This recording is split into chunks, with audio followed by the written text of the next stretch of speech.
Stefan wrote, this question, what if, is almost always part of the trigger for him. Example, I'm standing under the shower and washing my hair, holding my breath, and shortly after I feel dizzy, and suddenly all cells are ready in the Lahn-Bereitschaft shaft again. Now comes the moment of the query. Is this normal? What was that? Then a series of negative images comes. Then there is even more dizziness, and then, what if? That it is something worse. Or it stays like this now. If I then continue to desperately argue against it, everything is okay, relax, breathe calmly. It usually gets even worse. Now my often working solution. As soon as one notices the question, what if, or to put it differently, immediately notice and ask oneself the questions. What if not? What if I suddenly feel great? What if I have a super beautiful day today? Then I immediately notice how my head flips a switch and starts working in a different direction. Short confusion spreads. Now it's time to stay on it. The head naturally tries to resist again. But now is the moment when you can feed him pictures. Try it out, and let me know if it works for you too. I find the story of Stefan, which he wrote there, pretty cool. There are really good ideas included, which will of course strongly build on the thoughts that we have been discussing here all the time. I believe the core aspect really lies in this overcoming, once to intervene in one's own thinking, to learn and then to accept it. You can become good at it no matter what. You should never rely on it becoming a new automatism in your mind. So we must continue such an exercise topic further. This is like muscle training. You can never become so good that the muscle maintains its trained size. And you yourself could continue to benefit without training in strength and muscle size. The approach reminded me very strongly of a situation with a client that I wanted to tell you about when I read Stefan's comment. By the way, I had the client on whom the original video is based, so we owe him a lot. Without him, I don't think the channel would even exist in this form and size. I had many sessions with him, even during the Corona period, done over the phone. We discussed many very valuable things, and there were numerous situations where I always heard typing in the background. And then we once reached a point in a conversation where I say, I'll give you one now. I don't think you need to write that down. And I explained it a bit around the topic, yes, we want to get into the topic of change, we want, and so on, etc. PP. Then he says something like, okay, I'm ready to write, but we want to go counterclockwise, okay? And I say, it's just one word, you don't need to write it down. A word, remember that now. This one word is or, nothing more. Just this one word, or. There was a brief silence on the phone. Then one slowly noticed how it started to rattle. It is with these counter-arguments of our head. I think for myself, oh come on, try the phone on the gimbal. On the multifunction mounting tool, we now always ratchet it here on the handlebar. Maybe I can make a cool video for you then.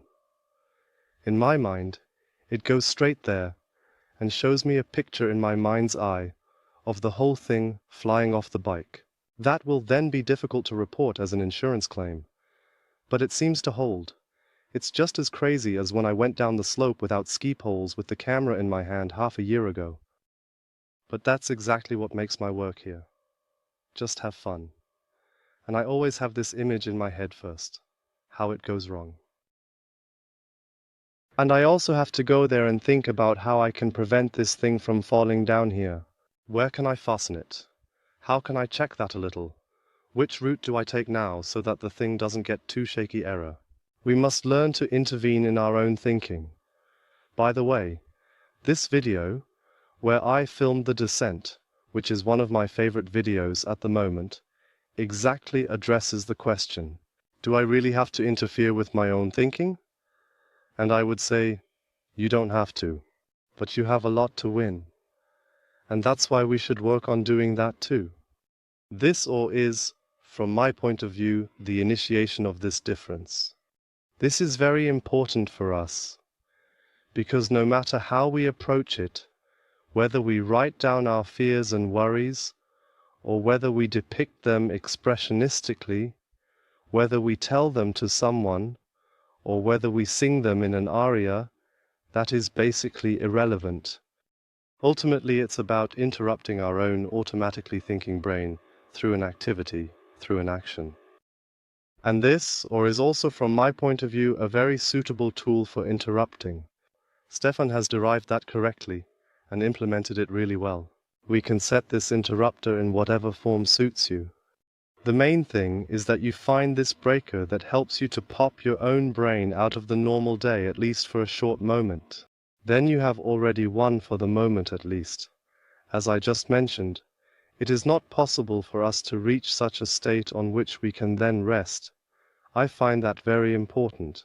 We can work on our situation, we can work on our mind, but we will not achieve a state, from today's perspective, that would ultimately ensure that we no longer have to deal with things.